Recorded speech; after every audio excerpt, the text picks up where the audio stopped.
This is an interview with Mrs. Isabelle Christensen, Bellevue Apartment, Sioux City, Iowa, July 5th, 1979. I am Leah Hartman.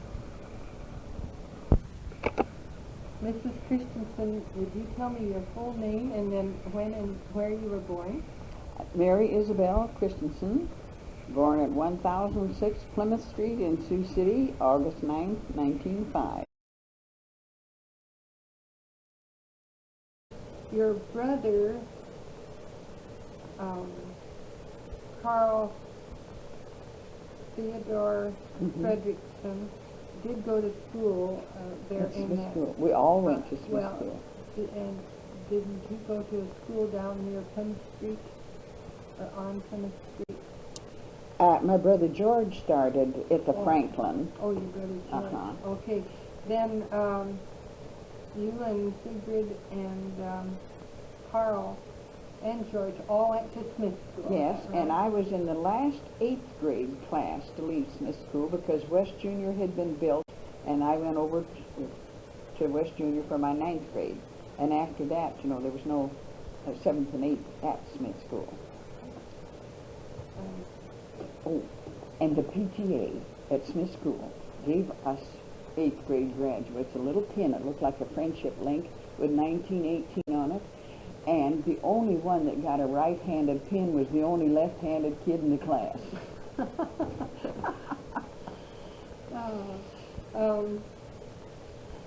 Then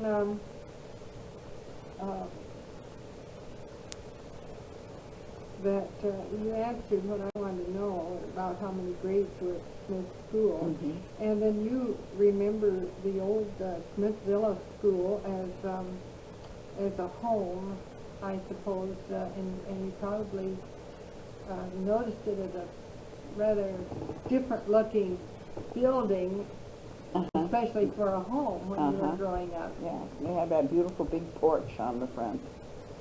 I'm talking about that where your sister lives now. Oh, no, I don't remember that. You don't? No, because they had already, Dr. Smith had already built this beautiful big stone home And when we come there. You didn't even notice this 1500 Ross Street as a house. I was wondering about some of the other homes around in that neighborhood that you might have remembered when you were going to school. Well, there was a Dr. Hoskins that lived just south of the school, and Judge Sears lived across the street from the school. He was an old judge in Sioux City. And then, of course, the Burton Smith home and the Milton Perry Smith home were right there in that same neighborhood. Well, you know quite a bit. And you know, when Mrs. Burton Smith, they auctioned off her antiques. This is one of them. And the tape recorder is sitting on top of this, it looks like wicker. It is wicker. And you know that my son is an auctioneer, and one of his first experiences was crying the last half of that sale of antiques for Mrs. Burton Smith.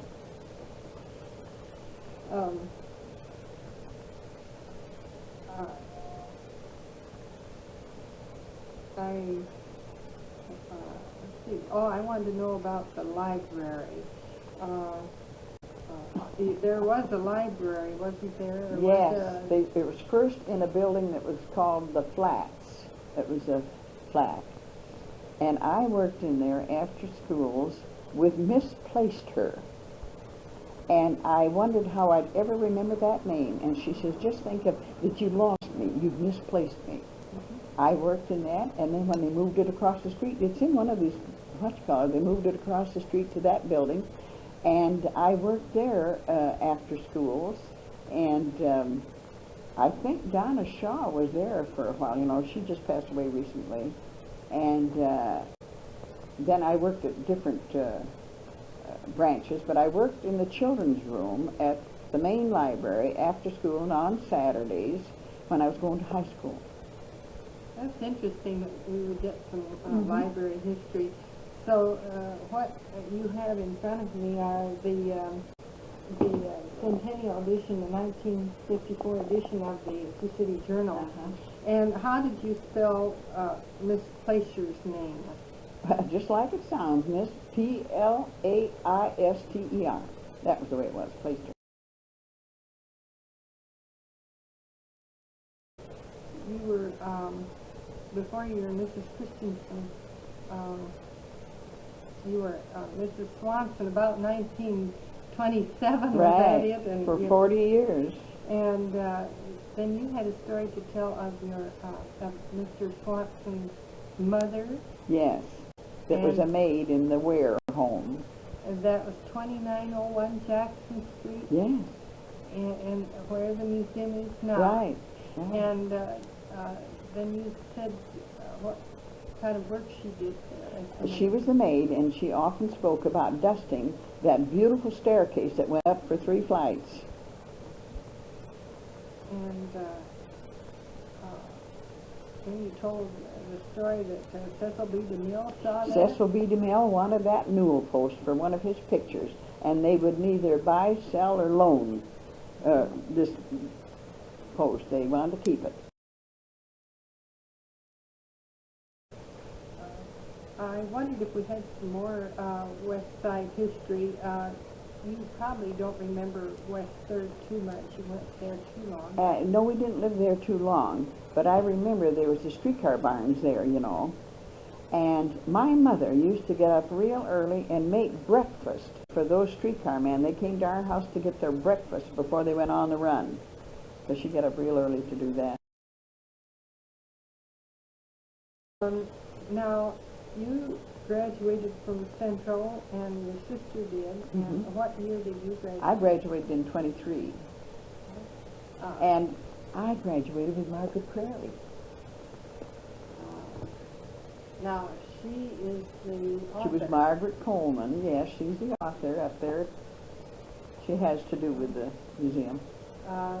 We have a copy of her book up here. Oh, I've never read. And were there some other graduates that you can remember?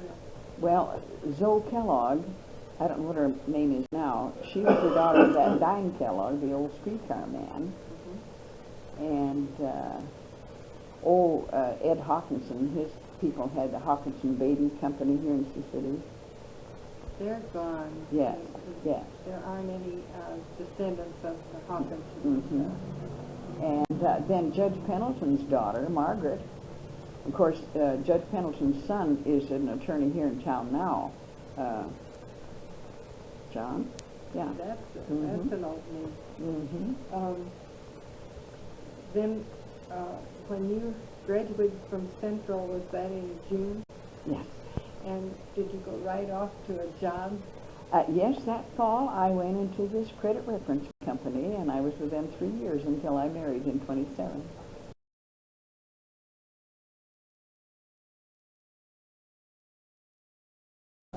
You're the one that I should ask about the crash in 1929. Well, I heard a lot about it. How were times leading up to that for Sioux City? Well, I don't know. I think I was just too busy trying to get along, you know, just as out of high school and that sort of thing.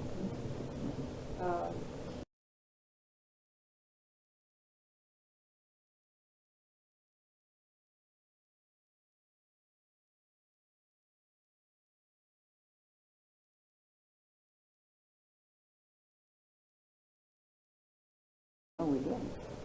Did you live on a farm Yes. at that time? Yes. Well, I went direct to the farm in 1927. How about the farmers' holiday movement? Do you Oh, remember yeah, that? when they spilled milk all over the pavement. I don't remember whether we were selling milk at that time or not, or just separating and selling cream, you know, and then feeding milk to our stock. I can remember when we separated and put the sour milk in a tank and let the sun heat it, and I raised the best chickens of my life on cottage cheese. Took that clabbered milk out, you know, and I gave it to my chickens. I had about 400 of them. Now, was this in Nebraska? No, right out of, I tell you, if 28th Street went through, right up here, through the roller coaster hills and beyond, that would go right by our mailbox, Concord Township. That was in Woodbury Yeah. County. Mhm. Yeah. We were right at the edge of the Lawton rail mail route, so our address was Lawton. Did you have children that grew up on the farm? Oh yes, all three of them, 2 daughters and a son. And